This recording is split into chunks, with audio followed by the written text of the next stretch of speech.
So we are joined today by the amazing Beth Broderick. Beth, how are you today?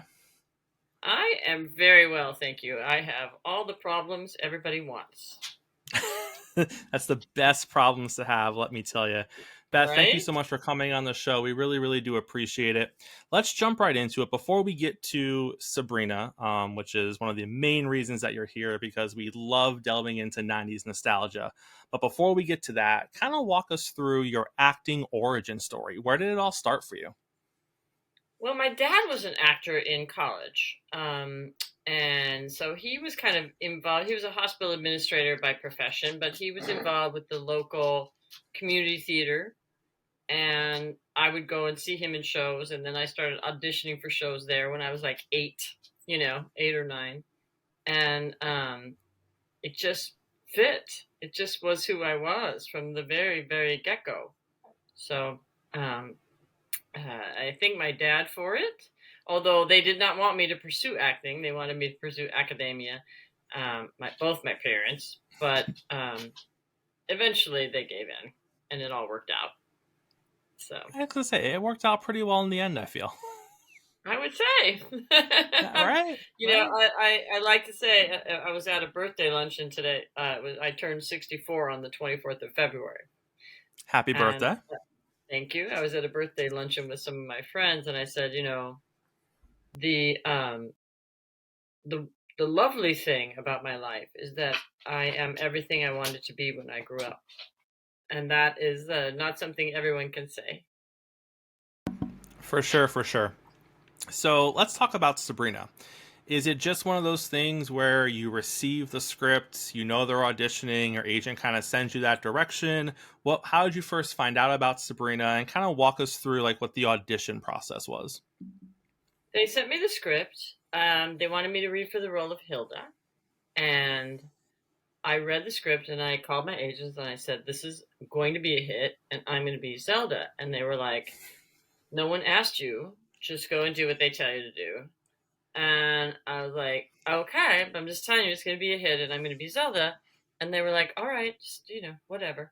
I don't know. I just really took to it. I really liked the material. It really spoke to me because I have like sort of I'm a little bit of an oddball, and it had an oddball quality. And I was like, me, it's for the oddballs. I was like, when I read it, I was like, me.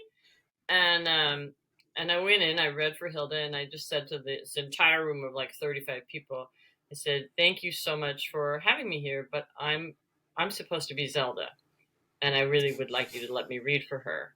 And what could they say? There was a room full of people trapped. They were like, "Oh, okay."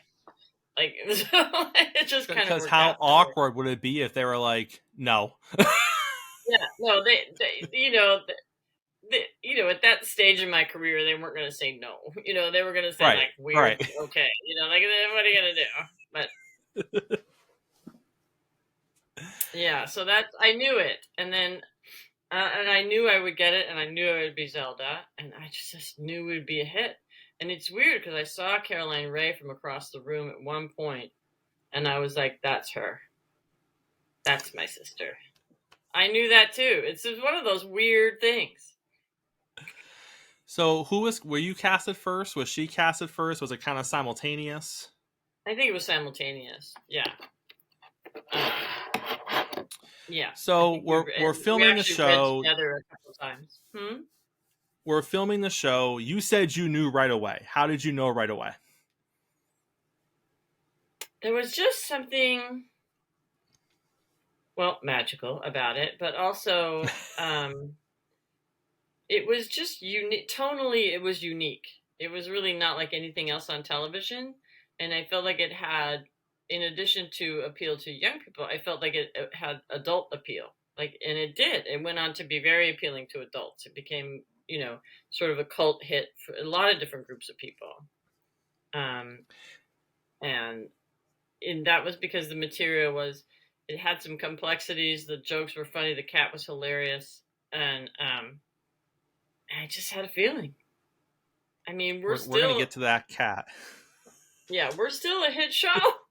Like, we're a No, hit you streaming are. show now. Yes, you are. Crazy. Tell me about Caroline. Is it something, because on screen chemistry was out of this world? Is it something where behind the cameras you just hit it off and it clicked? Is it something you had to work towards to kind of get to We where it are, was? we Because number on one, we screen it's are our amazing. characters. We are literally, we like, I am Zelda and she is Hilda. Like, we literally are our characters. But we just have that thing.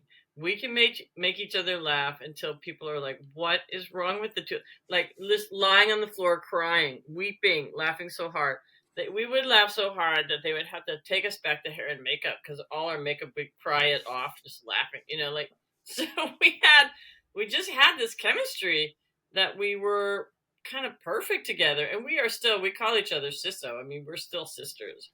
I'm still family with, Melissa and Caroline and Jenna and Nate and some of the others too, but for sure with Melissa and Caroline in a really powerful way, because you do become family in the course of doing something like that for that long, you know. But yeah, Which is Caroline and such a we're still tribute up to to no how good. We still are in cahoots trying to doing crazy stuff. So it's such a tribute to how great the show was. Not a lot of shows get, over 5 seasons, and Sabrina got 7 in its run. So for a show to go on that long, especially in the 90s and the early 2000s, there was such a quick axe for shows. So the fact that it hmm lasted as long as it did really does show how much the show was loved and how much of a big hit it was. One of two repeating questions I got for you. We'll do one now and we'll do one at the end. This was the biggest one. What was it like working with Salem? Just the entire process of dealing with, because he was such an integral part of the show for everyone. Everyone had these full on dialogues with Salem the Cat. oh yeah. I mean, and that, we had two animatronic Salems. So one was a lying down Salem and one was a sitting up Salem. And then we had five live cats that also played Salem. But the animatronic cats, you really forgot that they were animatronic. I would just pet them and talk to them, and and people would be like, it's just a toy. It's not actually a cat. And Nick Mackay was on the set with us, so he would throw stuff at us, and there was a lot of improvising and a lot of stuff that we just did on the fly because he's so brilliant. I mean, Nick Mackay is off the charts, amazing, and it just was, he really was another character. He really was part of the family. I mean, in a really deep way, as I think a lot of our pets are. Although I would go home, I remember one time Salem had to come in driving a fire truck, and this was a live cat driving a fire truck with a fire helmet on, and he had to climb the fire ladder onto the table where there was a fire that he was supposed to put out. And that live cat did it. That cat, his name was Elvis. Elvis did that. He drove in on a fire truck with a hat on, walked up a ladder under the table. And I got home and I looked at my cat and I was like, "You don't do anything. Like, this cat, like, drove in on a fire truck, walked up a ladder, and all you do is lie around. You are not a Salem cat." Oh, the magic of TV. That's incredible. So Sabrina obviously started out on ABC. It was there for 4 seasons, and it went to the WB, I believe, or maybe it was the CW at that time, for 3 seasons. Going into season 4, coming out of season 4, at what point do you realize that it's not continuing on ABC? Well, we didn't think it was. And when we got the call that it had been picked up, we were quite surprised. I mean, I was like, yeah, okay, well, let's look around, see what else is out there. What's the pilot season going like? And then all of a sudden they called us and it was picked up, and it was just kind of a shock to the system. But we were all really grateful that it got picked up, and there were obviously, in any show there's all kinds of jockeying and positioning and stuff like that. But at the end of the day, we were all happy to go back and happy to be together. And Bruce Ferber came on as the showrunner, I believe, in the 5th year, and that changed a lot of things because he was such a delight and was so loved actors and was such a pro, and we just had because it was a hard show to shoot. It was a lot of 16-hour days, a lot of special effects. It was not a breeze to do. And Bruce really streamlined it and made it a lot more fun for all of us. Plus, CGI came along, which we didn't have when we started it. So the special effects were arduous when we started it, and then they got a lot simpler, which helped a lot. Do you think so? As an actor moving from ABC to the WB, is it just business as usual? Obviously, you have a new showrunner, you have different people working behind the scenes. All people are amazing and they all have their amazing qualities, but just kind of like comparing, the first run at ABC to where we ended up.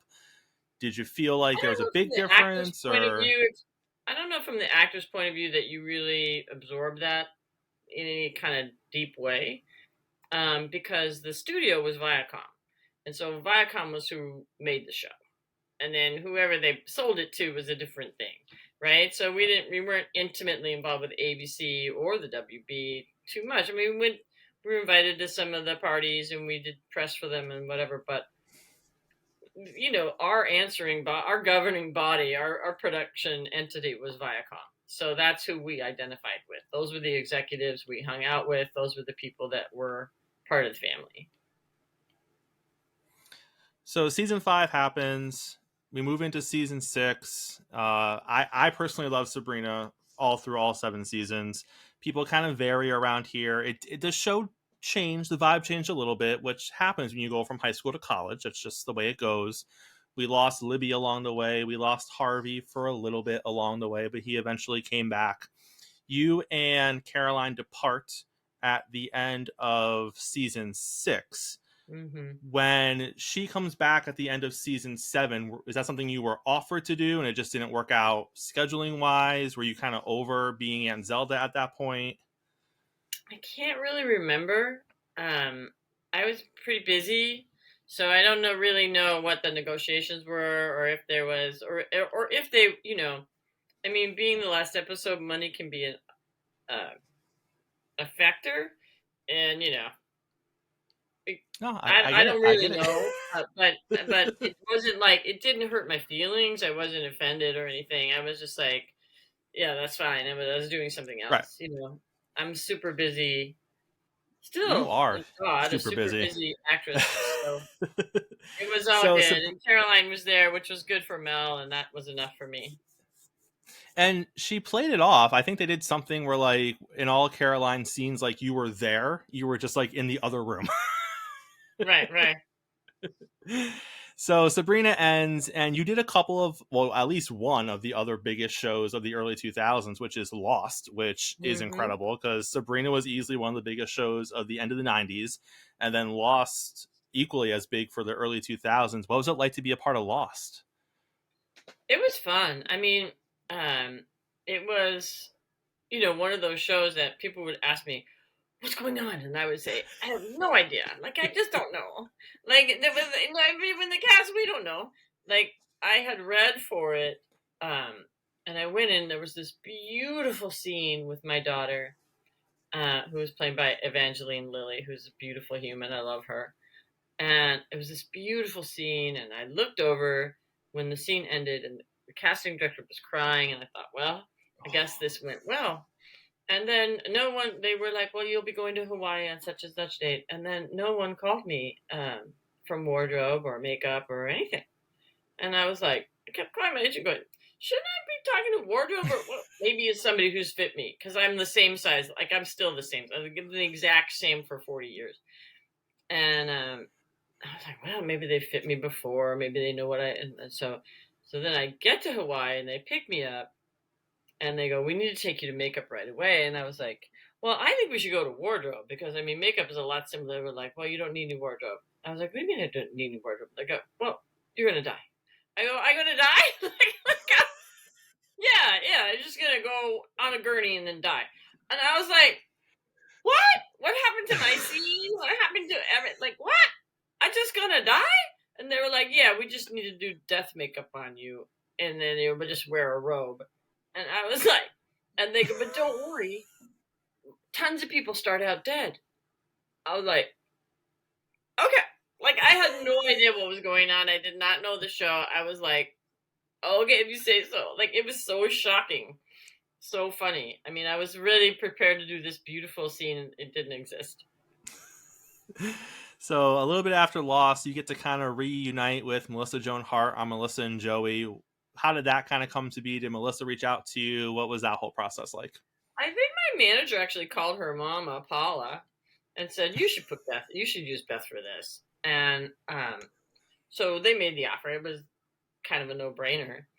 And then, of course, just Melissa and I are so happy to be together. I mean, just the joy of us spending time together just radiates off of us. And Paula could see that. Everybody could see that. And so then I hid behind this wall so that the audience couldn't see me. So when I knocked on the door and she answered it and I stepped in, the place went crazy. We couldn't shoot for 5 minutes. It was a live audience. They just went nuts. I mean, they were screaming, they were stomping, they were so, like, and so we all were looking at each other like, maybe we should do this again. Seems like people are enjoying it, you know. So yeah, it was so fun, and then I got to go back and do it again. And she and I after that did a movie called A Very Merry Toy Store together. So we would jump at any chance we get to work together. She's my heart. I love her so much.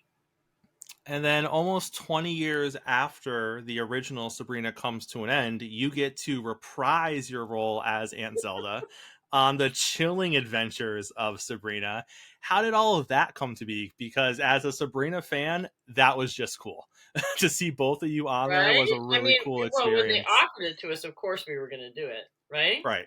Because it previous to that, they had flown us all in, and Netflix had us sit down in a room, and they put Caroline and me together, and they had us watch the new Sabrina episodes from the new Sabrina, and we were mortified at all the sex and all the, like, it was so dark, and like we were just like, oh, like we were literally like, oh, I would never let Sabrina do that. Like we were literally like just horrified. At one point, like I think Zelda kills Hilda with a hammer and buries her. I was like, oh my god! Like, so we were totally shocked by it, but we were super happy to see like Sabrina, the legend of Sabrina, live on. So when they offered it to us, we were happy to go. And it was, because again, I got to be with Caroline. So any chance to be together, we literally like, we will go. And it was very fun because the kids that were all in that show had been fans of the original Sabrina. And so we sat down at the table read, and the very first line of the show was me saying, Sabrina, is that you? And the whole place fucking went on fire. Like, just everybody fell out. It was just like, because it was all of us, just the throwback of it. It was super cool. It's amazing that 20 years removed from the original show, that still happens. So it happens, 10 years or so removed when you go on Melissa and Joey. It happens almost 20 years later when you're on a completely different show, a completely different network. Like, that just Mm-hmm. shows the impact the initial show had and how much fans still love it. Like you said, it's still a hit show on streaming networks today. On Peacock and on Hulu. Still huge. Yeah. Absolutely amazing. All right, we got tons of fan questions. Let's get to them real quick before we get you out of here. The Okay. second most popular question, I promise I will come back to it. Everyone loved your wardrobe. Ah. Did you get any say in your wardrobe? Did you keep anything from the show? Is there any stories behind what Aunt Zelda I wore? think I still have a few pieces from the show. Yeah. Um, yeah, it was very important to me. The look of Aunt Zelda and the way that I wanted her to be, because it was very important to me, because I was kind of in short skirts and and I had been that in that kind of clothing my entire career. Like, I like to say the first 10 years of my career, you could fit everything I wore on screen into one drawer. Like, it was just like basically underpants. And so when I got the chance to play Aunt Zelda, I really wanted her to be a scientist. I really wanted to emphasize to girls that you can be both pretty and smart. You can be sexy and smart. You can be a scientist and also look great in that, tight sweater and a fabulous pair of pants. So it was very important to me that we cultivated both things, so that we wouldn't keep separating them as a society. We keep presenting those two factions or factors in females as separate entities, and really they can be, both those two things can occur in the same woman at the same time. Absolutely. They absolutely can. Aside from clothing, did you get to keep anything else from the show? I kept a few of my rings. Remember, I used to wear tons of rings, and I Mm-hmm. kept a few of them. You know, it was a long time ago. I moved a lot. Things go, by the wayside. And also, I'm still pretty thin, but I was crazy thin then. So I don't quite fit into a lot of it. I'm not really a size 0 anymore. I'm now a 2'4". So some of it just wouldn't be, and also, some of it just wouldn't be appropriate now. I Right. mean, I'm Right. 64 years old. As I said to someone not too long ago, just because I can wear skin tight orange rodeo pants does not mean that I should. Like that, there comes a point where you have to say, like, yeah. So, which is But the hard. point Like, you got to is, you cull your can. wardrobe every 5 years and go, I mean, no, I can wear it, but should I? Do you have a favorite guest star from Sabrina? Johnny Mathis. Ah, 100% Johnny Mathis. 100%. I yep. mean, to Enough me, said. my mother loved him. My father loved him. He was like this magical, mythical creature to me. And he came on in a Christmas episode and he sang his famous Christmas song. And like, it was just like all we could do to just stay on our feet. We were just so thrilled to have him there. Has there ever been any talk of a Sabrina cast show reunion? Well, we would love to do it. I'm not sure it would really be. I mean, we've had physical reunions like at conventions and stuff, but as for the show, I mean, we'd have to reinvent it, and that could be done, but we don't have the rights anymore. The rights are in question and stuff like that. But I think we've been family for what? How long now? 30 some years. Something like that. Yeah, maybe more than 30 years. And you know, we would love to be together. We love being together. So like we would do it in a heartbeat, all of us, I think. But I don't know if it's doable, you know. Gotcha. Did you watch the show when it originally aired? This is such a funny question because a lot of people didn't watch their shows, and then the ones that did were like, I watched a couple episodes and I was like, nope, don't like seeing myself. I just moved on. So I Yeah, always ask, we did you didn't watch watch. it? No, we watched. Look, remember we were working, especially the first 4 years. We were working 16 hours a day. So we didn't really have time. I mean, like the minute you got one in the can and you got like 8 hours sleep, you were back. And so Melissa and I were always, people were always like, that episode where you did, and we're like, no, I don't Yeah, remember. all just Like I merged don't together. remember. We didn't have time to watch them. Sometimes I'll watch one now and I'll just be like, I can't. Oh, I did that. Like I can't remember it at all. But I didn't. We would occasionally watch something if we felt like, I wonder if I was right about the lighting in that one, or I wonder if I was right about the wardrobe in that one, or I wonder if I was right about whether or not that was going to work, so that we would know, because you're always trying to make everything better, right, as you go along. Right. But All right, I'm very and bad about watching my own work. I don't do it very often. last question before we get you out of here, Beth. What are you up to now? What are you doing? Where can we see you? Anything Oh exciting my coming up goodness, for a you? lot. I just had Let's a hear big it. Christmas movie on Hallmark called When I Think of Christmas. I have a feature coming out in April called One True Loves. I have a HBO miniseries coming out called Love and Death. And I just wrapped a project called The Nana Project, and that movie should be out probably within 6 months. So I'm working on some other things that I can't talk about yet.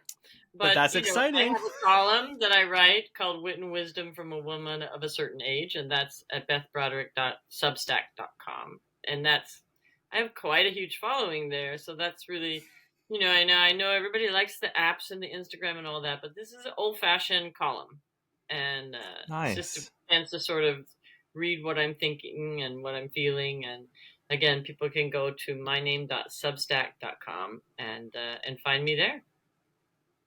Well, that is amazing. Beth, again, thank you so much for coming on. I really, really do appreciate it. My pleasure. And like you said, everyone still loves you. Like it just keeps growing and growing year after year. So I thank you mean, so what a much for being blessing, here. right? People are Right? always like, what? Because I've worked so much. People are always like, what's the favorite part you've ever played? And I'm like, the one that makes young people happy the world over for 3 decades. That one. I'm gonna go with that one. That's the one. You can't top it. It's impossible. No, you really, really can't.